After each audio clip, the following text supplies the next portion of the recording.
Hello everybody, I am Baltmatrix, and today we are taking a look at Transformers Rise of the Beast Studio Series Nightbird.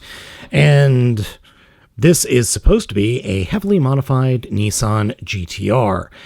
It feels real small in the hand, like really tiny, especially in car mode. To give you an idea, here is Legacy Beachcomber, and Legacy Beachcomber feels so much bigger. But that, of course, could just be the fact that the figure itself is, or kind of feels, generally smaller. I mean, here's Legacy Brawn. I'm sorry, that's Studio Series 86 Brawn, not Legacy. Or is it Legacy? I can't keep track anymore. There are too many damn sublines. Now, as I said, this figure is supposed to be based on a heavily modified Nissan GT-R, and they mostly get that right. I think the overall aesthetic works well. I honestly don't remember Nightbird transforming in the movie. I've seen the movie like 3 or 4 times at this point. I cannot remember her being in vehicle mode. I know she was, but I just don't remember. Anyway, this is the Studio Series figure. This is the Bumblebee figure. Why does the Bumblebee figure have more paint? I legit do not understand that. Now, the Studio Series figure, I think, is better molded and is more accurate to the movie. But why couldn't they give it the lights and maybe the stripe on the roof, on the hood? And I don't understand why the differences. I mean, at least they got the paint on the wheel rims correct, the purple paint, which I really do like. And then you got the purple paint on this one, but the wheels here are much, much tinier than the wheels on the Studio Series figure. You know, we didn't need multiple versions of this character. She was in the movie, but she really wasn't important all that much. We could have just had one really good figure instead of 2 figures. Transformation for this figure into robot mode is very similar to the Bumblebee series figures transformation, but they're not exact. To start off with, reach underneath and wiggle off the sword, and just put that off to the side.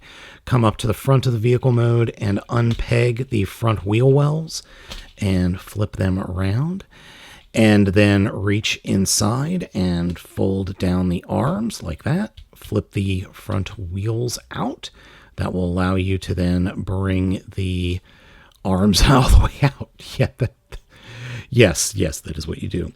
Come to the back of the figure and push these panels down, and then that will allow you to reach behind, grab the back of the car, and flip it up onto the roof. And then you can pull out the legs and flip out the feet like that. And then part of the wheel well is the toes, and you just push those out. And then fold up the panels. Grab the entire back of the car and turn it around 180 degrees, trying your best not to have any of the kibble smack up against itself. Then come to the thighs and turn them around 180 degrees like that. And then come to the hood and push the center grille up and away from the figure. Once you drop the hood over top, then the hood is supposed to peg in to these little slots that are just inside the chest. And then straighten the arms out. Take the backpack, turn that around 180 degrees, and then take the front of the vehicle mode and collapse it up, and it's supposed to just close up. And then there is the backpack that you can flip out these tiny little wings. They are so tiny. Oh, they are so small, and they just stick up like that. And then the backpack has these little pegs coming off the clear roof, and they will peg into the back area there. You just kind of got to get everything situated and sticking up in the right place, and then stand the figure up. And pray, because every time I touch the damn thing, parts fall out of place, like the backpack. The backpack falls out of place, and I'm pretty sure I don't have that pegged in right. And just, yeah, it could be a bit of a mess. The robot mode that this figure transforms into isn't what I would consider good, but it sure is a robot mode. It's just a kibbly mess, and it really, really is probably one of the worst designed ROTB figures we've gotten, which is saying a lot. The amount of just sheer kibble that this thing has, and for those of you that don't know, what I mean by kibble is the amount of car bits just hanging off everywhere. There's no cohesive design. There's no... I don't know how to explain this. It just feels so busy, yet at the same time, not detailed enough. I think that has to do with the fact that the figure only has 3 colors. This charcoal gray, this copper, and purple. And the purple pops. Where the purple is on the figure, it absolutely pops, which is great. But the overall design and aesthetic of the thing is just bad, especially the feet. The thing has a tendency to just fall over very easily.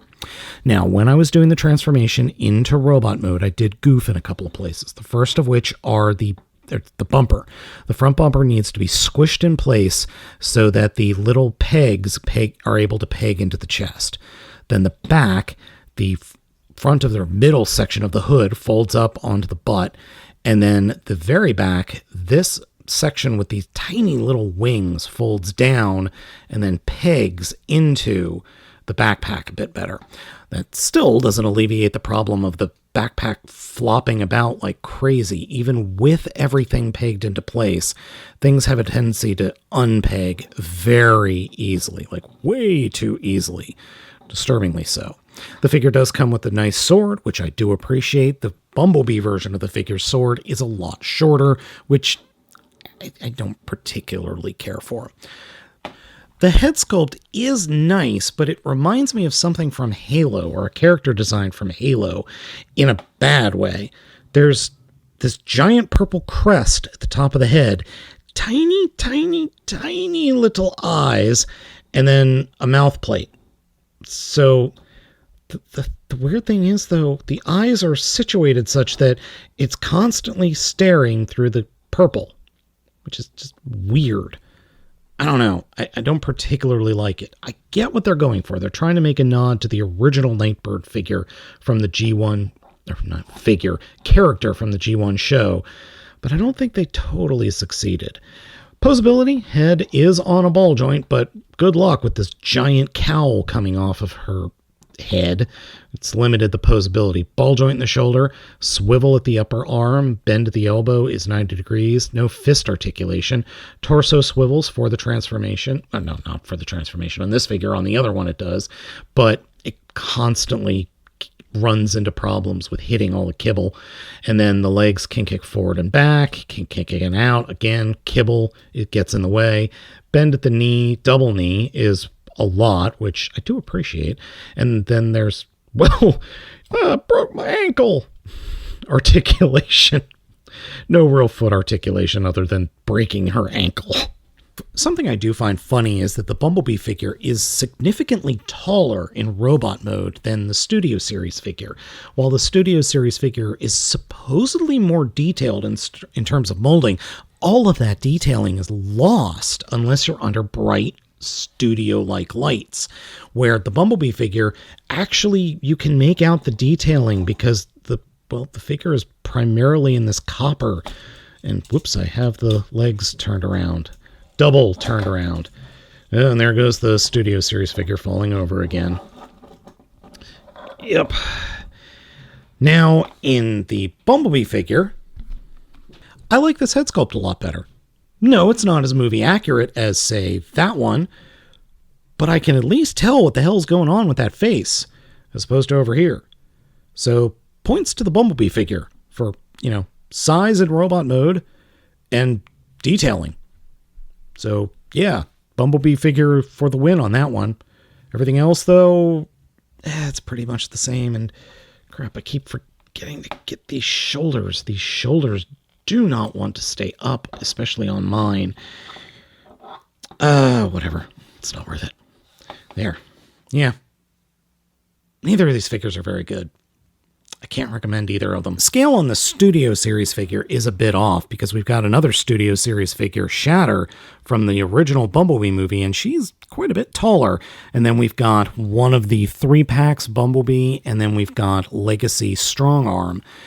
Yeah, Strongarm is roughly the same size as the Bumblebee version of Nightbird, where the Studio Series version is significantly shorter, which, I mean, we've already mentioned that earlier. Oh, wait a minute. I know. And here's Airazor from that other 3-pack that was a Target exclusive that had Bumblebee and Mirage. She's pretty much towering. Well, not towering. She's a lot taller than the Studio Series figure. I don't have it in my heart to hate the Studio Series Nightbird figure. It's very strange. I just don't feel really anything other than just a malaise. That is the best way to describe it. This figure just makes me feel meh. I have my own headcanon about Nightbird, and I really do think that Nightbird is actually 2 different characters. We've got what is Nightbird, the Studio Series version, and then we've got another one that could be, I don't know, Nightwing. Oh, wait, no, that's DC. Okay, Nightbird and Nightwolf. No, that's Mortal Kombat. All right, Nightbird and Night Badger. I don't think anybody has the trademark of Night Badger. But overall, the Rise of the Beasts Terracons are kind of just disappointing. Scourge is the only one that I think is memorable. Battle Charge as a figure is pretty bad in terms of transformation and vehicle mode. But the robot mode's okay. The Nightbirds, not so much. Especially the Studio Series version. I don't know. These just fill me with a whole bunch of meh.